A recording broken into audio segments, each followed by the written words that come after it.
What's going on, football fanatics? Welcome back to the channel where we bring you the latest scoops from the NFL. Today, we're diving into the free agency drama surrounding a seasoned veteran, quarterback Russell Wilson.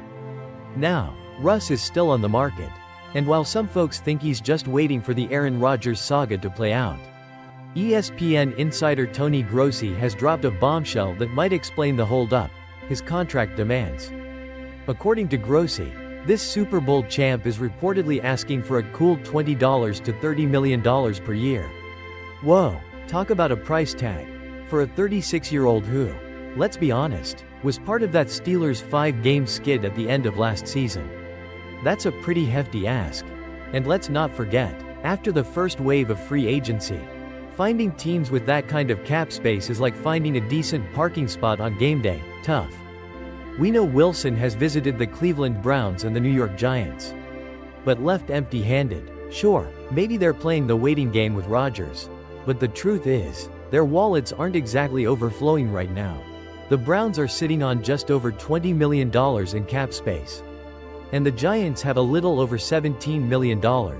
According to the folks at Over the Cap, they could definitely do some financial gymnastics to free up more cash. But is it worth it for a quarterback in the twilight of his career? That's the million-dollar question. Or should I say, the $20 to $30 million question. Interestingly enough, the Pittsburgh Steelers, Wilson's former team, actually have the most room to maneuver financially with almost $41 million in cap space. But their eyes are laser-focused on landing Aaron Rodgers, and most believe that deal is as good as done. Ouch. Look, no one's denying Wilson's past achievements, but he's not exactly the same player who was slinging touchdowns in Seattle. However, if he can somehow recapture that magic he had before that late-season slump with the Steelers, some team might just take a gamble on him. Maybe not at his desired price point, though. In his 2024 season with the Steelers, Wilson threw for almost 2.500 yards with 16 touchdowns and only 5 interceptions. He even added a couple of scores with his legs. Solid numbers, but are they $20 minus $30 million solid? So, what do you think? Is Russell Wilson's asking price too high? Which team do you think will ultimately sign him? Let us know your predictions in the comments below. And don't forget to hit that like button and subscribe for more NFL free agency updates. We'll see you in the next one. What's the latest from the NFL quarterback saga? Aaron Rodgers, the 4-time MVP, is still making the league wait on his decision. And with most of free agency in the books, the suspense is definitely building. At 41 years old, this isn't just another contract, it's likely the final chapter of an incredible career. So, what's the hold-up? Rodgers' options seem to boil down to 3, the Pittsburgh Steelers, the New York Giants, or hanging up his cleats. Let's break it down. The Steelers appear to be the most attractive destination for a Super Bowl push. They have a solid defense, some offensive weapons, and a need for a quarterback who can elevate their game. For Rodgers, it's a chance to contend immediately. Then there are the Giants. They offer Rodgers the opportunity to remain a starting quarterback in a major media market, and perhaps the chance to mentor a younger player down the line. While they might not be Super Bowl contenders right now, it's a chance to lead a historic franchise. Of course, retirement is always a possibility for a player of Rodgers' stature. After a long and decorated career, he might simply feel it's time to step away from the game. The intrigue here is that he's still performing at a high level when healthy. The waiting game isn't just affecting Rodgers' future. Russell Wilson, for example, is also in limbo. If Rodgers chooses the Steelers, Pittsburgh might look to reunite with Wilson. And if both those options are off the table for other teams, we could even see a desperate call to the Atlanta Falcons about Kirk Cousins' availability. Other veteran quarterbacks are also waiting to see where the dominoes fall. Ultimately, Rodgers is taking his time with a decision that will define the end of his legendary career. The Steelers offer the best shot at immediate contention. The Giants provide a prominent starting role, and retirement offers a graceful exit. The NFL world watches with bated breath to see which path Aaron Rodgers will choose. The quarterback carousel remains firmly stuck until he makes his move. What's going on in the world of the Super Bowl champion Kansas City Chiefs? Well, it seems their speedy rookie wide receiver, Xavier Worthy, is caught up in some serious off-field drama. Just recently, Worthy was arrested in Texas on assault charges. A felony no less. But here's the twist. Those charges were quickly dropped. And now Worthy is firing back with a lawsuit of his own. Worthy is alleging that his former fiancée, Tia Jones, was actually the one engaging in abusive behavior and even tried to extort him. According to the lawsuit filed this week, Worthy is seeking a significant amount in damages, claiming Jones subjected him to a series of abusive, extortive efforts. The details outlined in the lawsuit paint a messy picture. Worthy claims Jones trashed his game room, destroying his gaming setup and even the key to his car.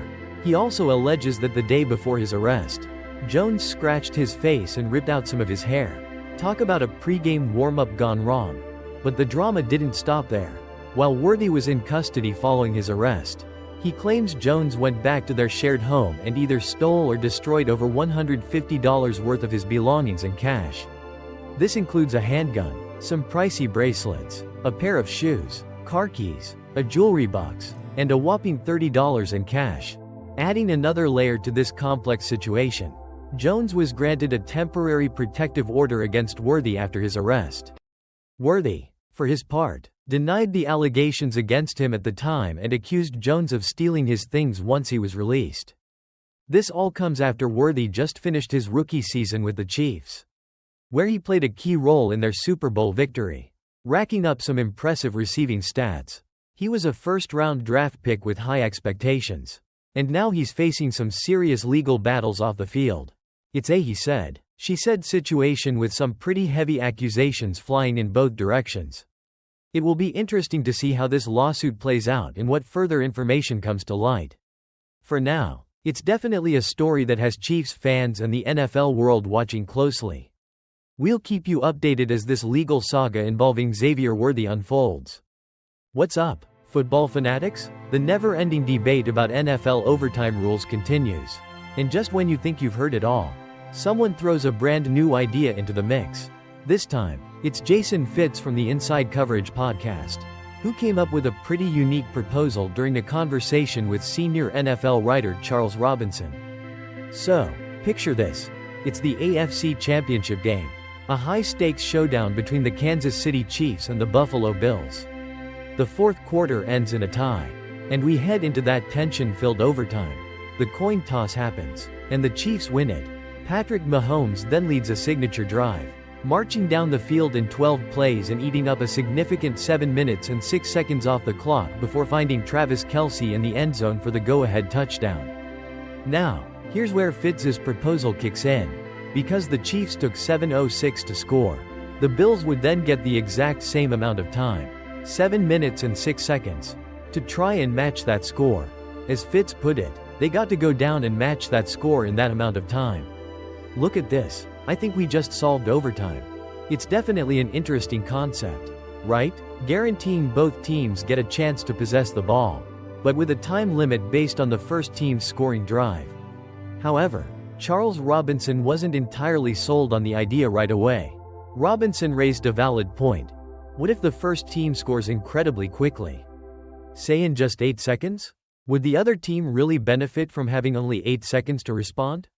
As Robinson questioned, the team's getting the ball back and they're going, great, so now we have an opportunity to match this in 8 seconds. Fitz's response was pretty simple. Then you just got to look at your defense and be like, really, you did this to us? Essentially putting the onus on the defense to not allow a quick score if they want to give their offense a fair shot in overtime. Robinson then delved into why he doesn't believe NFL owners would likely adopt a proposal like Fitz's. He explained that often these kinds of radical ideas face a lot of debate and scrutiny behind closed doors. The fundamental question often becomes, is the current system really broken? Robinson pointed out that sometimes these proposals are driven more by frustration over specific scenarios rather than actual data showing a widespread problem. Ultimately, Robinson concluded that while Fitz's idea is interesting, he doesn't think it's the solution to the NFL's overtime conundrum. So, what do you think? Do you like Jason Fitz's novel overtime proposal? Does it finally fix the perceived unfairness of the current rules? Or does it create a whole new set of potential issues? Let us know your thoughts in the comments below. What's up, college football fans? The Ohio State Buckeyes, your reigning national champions, are set to make a special trip to the nation's capital. Coach Ryan Day has officially confirmed that the team will be visiting the White House on April 14. This prestigious invite comes as the Buckeyes wrap up their spring football practices, adding another exciting event to their championship celebration.